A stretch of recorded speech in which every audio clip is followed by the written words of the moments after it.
उपचुनाव के लिए बीजेपी कैंडिडेट्स का ऐलान। बिहार उड़ीसा के लिए प्रत्याशी किए घोषित। किस समीकरण पर हुआ उम्मीदवारों का चयन। नवंबर में देश के 6 राज्यों में 7 सीटों पर विधानसभा उपचुनाव होंगे, जहां लोगों का मानना है कि ये उपचुनाव जीतना सत्तारूढ़ बीजेपी के लिए जितना उसकी साख का सवाल है, उतना ही दूसरे दलों के लिए भी एक बड़ा संग्राम है।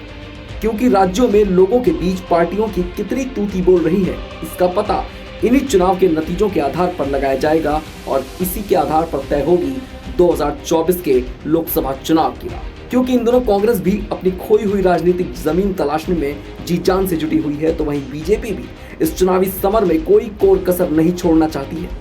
अगर इस चुनाव की बात करें तो 3 नवंबर को इसके लिए मतदान होंगे और 6 नवंबर को इसके नतीजे घोषित कर दिए जाएंगे। इसके लिए बिहार और उड़ीसा की सीटों पर अपने प्रत्याशियों को बीजेपी ने उतार दिया है। बीजेपी ने गोपालगंज विधानसभा सीट से कुसुम देवी को उम्मीदवार बनाया, तो साथ ही मोकामा सीट से सोनम देवी को अपना प्रत्याशी घोषित किया है। बीजेपी ने उड़ीसा के धामनगर विधानसभा सीट से सूर्यवंशी सूरज स्थित प्रजना को टिकट दिया है। चलिए आपको इस पूरी खबर से रूबरू करवाते हैं। अगले महीने होने जा रहे उपचुनावों के लिए बीजेपी ने अपनी सक्रियता दिखाना पूरी तरीके से शुरू कर दिया है, जैसा कि बीजेपी करती भी है कि वो चुनाव से पहले ही अपना ग्राउंड वर्क स्टार्ट कर देती है और बड़े पैमाने पर उसे अंजाम देती है। उत्तर प्रदेश, हरियाणा, महाराष्ट्र, तेलंगाना, बिहार और उड़ीसा की 7 विधानसभा सीटों पर उपचुनाव होने हैं। इस उपचुनाव में बिहार की 2 सीटें हैं, इनमें मोकामा और गोपालगंज सीट शामिल है।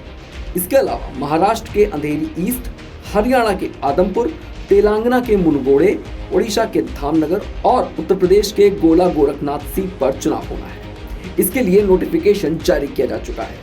14 अक्टूबर तक उम्मीदवारों को इन सीटों के लिए अपना नॉमिनेशन भर देना है। उम्मीदवारों को नॉमिनेशन जमा करने के लिए 14 अक्टूबर लास्ट डेट दी गई है। 3 नवंबर को वोटिंग होगी और 6 नवंबर को परिणाम घोषित कर दिए जाएंगे। अभी भाजपा ने हरियाणा, यूपी और तेलंगाना के लिए अपने उम्मीदवार उतार दिए हैं। महाराष्ट्र में भाजपा के गठबंधन साथी यानी शिवसेना एकनाथ शिंदे गुट का प्रत्याशी मैदान में होगा।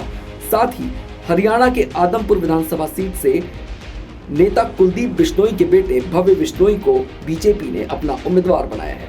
तो वहीं तेलंगाना के मुनगोड़े से के राजगोपाल रेड्डी और उत्तर प्रदेश के गोला गोरखनाथ से अमन गिरी को उतारा गया है। इसके अलावा आम आदमी पार्टी और समाजवादी पार्टी ने भी अपने प्रत्याशियों को इस समर में मैदान में उतार दिया है। ऐसी और भी खबरों के लिए जुड़े रहिए हमारे साथ और देखते रहिए वन इंडिया हिंदी।